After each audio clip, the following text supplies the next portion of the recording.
Olá, boa tarde a todos. Meu nome é Wilson Mouzinho e eu estou apresentando o estudo farmacognóstico e pesquisa de polissacarídeos e malvaviscos arbóreos no Web 9.0. Na introdução, a família Malvaceae engloba aproximadamente 75 gêneros e cerca de 1.500 espécies, com predomínio em regiões tropicais. O gênero Hibiscus, com cerca de 300 espécies, é o mais proeminente dentro dessa família. No Brasil, encontramos cerca de 31 gêneros e 200 espécies pertencentes a essa família. As plantas da família Malvaceae têm relevância econômica na produção de fibras têxteis, sendo utilizadas como plantas ornamentais, como alimentos e fornecendo madeira, e também tem implicações na medicina tradicional.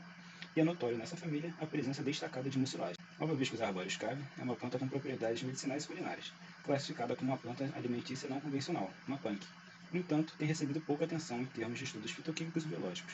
Além disso, ela também pode ser conhecida como malvavisco ou hibisco colibri. Algumas plantas da família Malvaceae, como o quiabo, são utilizadas na alimentação. O quiabo é um alimento funcional que tem recebido atenção devido ao seu alto teor de mucilagem e compostos bioativos. Essas plantas têm sido caracterizadas como uma fonte de polissacarídeos, incluindo pectinas e mucilagens, características marcantes de sua família, que possuem potenciais aplicações tecnológicas na indústria de alimentos. As flores e folhas de malvaviscos arbóreos são amplamente utilizadas de forma terapêutica, abrangendo condições como disenteria, febre, diarreia e dor de garganta, enquanto os caules têm aplicações em tratamentos capilares e até picada de cobra. Além disso, o extrato oleofilizado das folhas mostra um certo potencial na melhoria dos sistemas inibitórios do sistema nervoso central, sem efeitos tóxicos agudos, sugerindo a necessidade de estudos adicionais para compreender o seu papel em epilepsia crônica. O objetivo dessa pesquisa é fornecer informações que permitam a caracterização botânica de malvaviscos arbóreos, considerando seu potencial como fonte de matéria-prima vegetal para as indústrias farmacêuticas e de alimentos. Materiais e métodos: primeiramente a colheita do material. O material vegetal foi composto por órgãos vegetativos, caules e folhas, e os órgãos reprodutivos. As flores de malvaviscos arbóreos foi coletado de indivíduos cultivados no jardim da Universidade Federal Fluminense, na Faculdade de Farmácia, com a devida autorização da administração da faculdade e registro no patrimônio genético pelo CIGEM. O material botânico foi identificado e um espécime foi depositado no herbário da Universidade Federal Fluminense, em Niterói. A análise microscópica segue o fluxograma apresentado na figura 2. Para a análise da organização estrutural dos caules, folhas e flores de malvaviscos arbóreos, foi realizado por meio de microscopia óptica lâminas semi-permanentes, que foram preparadas a partir do material fresco, sendo feitos a partir de cortes transversais, feitos à mão, com a ajuda de lâminas de aço e suporte de isopor. Com clarificação obtida usando uma solução comercial de percloreto de sódio a 2,5%, até que as mesmas ficassem esbranquiçadas. Posteriormente, as seções foram enxaguadas em água destilada, brevemente imersas em solução de ácido acético a 1%, e enxaguadas novamente em água destilada. As seções foram cloradas com azul de oceano a 1% e safranina a 1%, em proporção 9:1, e em seguida lavadas em etanol a 90%. Seguida então de um enxágue em água destilada para a montagem da lâmina histológica com auxílio de gotas de glicerina. A análise histoquímica foi feita para determinar a natureza química das substâncias presentes nos exudatos das estruturas secretórias, a natureza das paredes celulares e reconhecimento de certos metabólitos celulares, sendo realizados 5 testes histoquímicos qualitativos. Os testes seguem o fluxograma representado na figura 3, para determinação de lipídios totais com reagente de Sudan 3, determinação de amido com reagente de Lugol, determinação de proteínas com azul de bromofenol em álcool e cloreto de mercúrio, mucilagens e pectinas com azul de toluidina e tampão fosfato de sódio e compostos fenólicos, utilizando o reagente cloreto férrico. Os registros fotográficos foram capturados usando o microscópio óptico Teseo Studer Lab, com a ajuda da câmera digital de um smartphone Samsung Galaxy S20. Nos resultados e discussões, a figura 5 ilustra os ramos de distais herbáceos que apresentam filotaxia alterna, folhas longamente pecioladas, ligeiramente ovais, discretamente lobadas, com ou mais lobos laterais ligeiramente proeminentes, e uma base arredondada, além de um ápice acuminado e margens serrilhadas. A figura 6 ilustra a aparência de um ramo florido, indicando as flores pendulares solitárias. A figura 7 ilustra as flores com sépalas e cálices verdes e pubescentes, em forma de sino. A corola é vermelha, com pétalas espatuladas, ligeiramente expandidas na porção distal, sobrepostas e não totalmente abertas, com uma coluna estaminal que excede o comprimento do tubo da corola.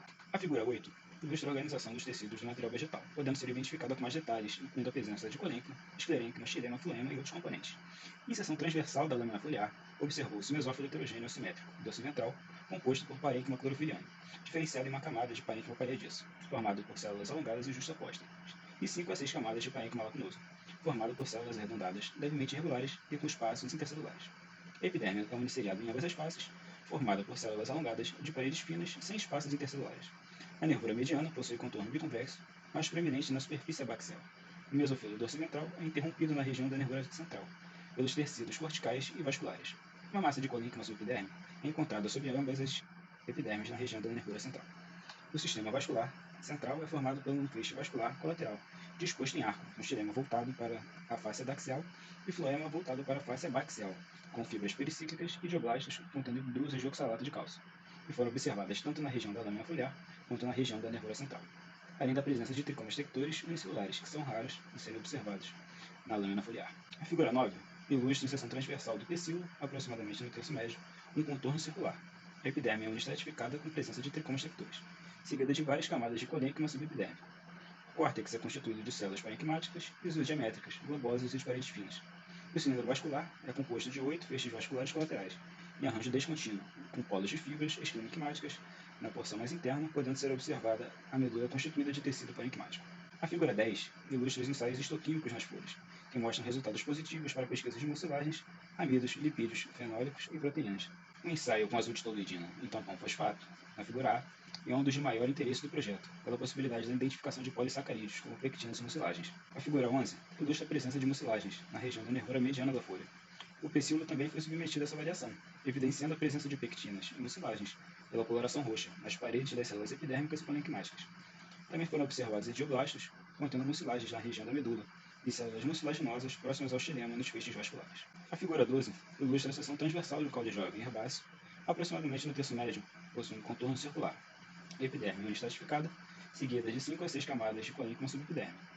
O córtex é constituído de células parenquimáticas, aproximadamente isodiamétricas, globosas e de paredes finas. Em sua camada mais externa, na região de transição com o colênquima, as células corticais encontram-se formando um arranjo compactado. O tecido vascular está organizado por um cilindro contínuo, com xilema internamente e floema externamente. Os polos de floema são interrompidos eventualmente por células de parênquima intervascular. Envolvendo o tecido vascular, observam fibras pericíclicas, esclerenquimáticas formando um arranjo descontínuo. Na porção mais interna, observa-se medula constituída de tecido parenquimático. A figura 13 ilustra a porção mais envelhecida do caule, em seção transversal, onde observou-se estrutura característica de crescimento secundário. Externamente, observa-se periderme com tecido de revestimento. O córtex é constituído de células parenquimáticas, aproximadamente isodiamétricas, globosas e de paredes finas. Em sua camada mais interna, endoderme, as células corticais encontram-se formando um arranjo compactado, com paredes espaçadas. O tecido vascular secundário está organizado em um cilindro contínuo, com muitas camadas de xilema secundário, internamente, e floema secundário externamente, acompanhado de fibras esclerenquimáticas. Observa-se o câmbio vascular, delimitando a região entre floema e xilema. Raios parenquimáticos atravessam os feixes vasculares. Na porção mais interna, observa-se medula constituída de tecido parenquimático, além de numerosas drusas de oxalato de cálcio que são observadas na região cortical do floema, no parênquima intervascular e na medula. A figura 14 ilustra a pesquisa de amido no caule de malvaviscos arbóreos, revelando a presença maciça dessas substâncias na célula da medula, onde aparecem como grãos de cor roxa ao serem corados com lubol.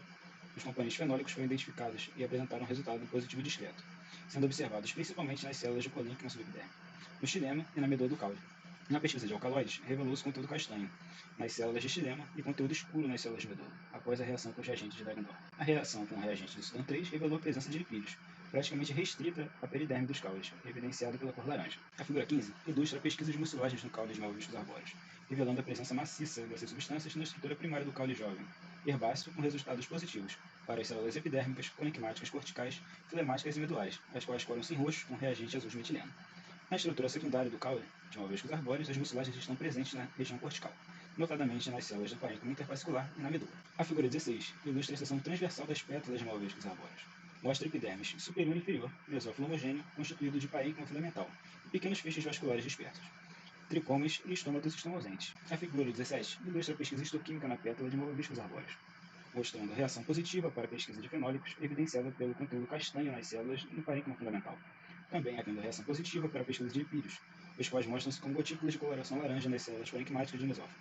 A pesquisa de mucilagens com azul de toluidina evidenciou grande quantidade de material de coloração arroxeada secretado a partir das células epidérmicas da pétala. Também foram observadas drusas de oxalato de cálcio e idioblastos, armazenando antocianinas, pigmentos de coloração vermelha, parênquima fundamental. As considerações, os resultados desse estudo proporcionam uma compreensão mais aprofundada da composição química e das propriedades funcionais da planta, de malvaviscos arbóreos. Em resumo, essa planta apresentou uma riqueza de mucilagens, pectinas, amido, alcaloides, lipídios, compostos fenólicos e proteínas. As características morfoanatômicas observadas nessa análise estão em conformidade com os estudos anteriores, o que as torna valiosas para fins de controle de qualidade dessa matéria-prima. A identificação e descrição das mucilagens, pectinas e amido nessa espécie tem importantes implicações em várias áreas. No contexto industrial, as mucilagens podem ser empregadas na indústria de alimentos, tanto como agentes espessantes, como estabilizadores e emulsificantes. Além disso, as pectinas apresentam papel fundamental na indústria de alimentos e farmacêutica, podendo atuar como agentes de gelificação e encapsulação. Da mesma forma, o amido também possui ampla aplicação na indústria alimentícia. Muito obrigado pela atenção e boa tarde.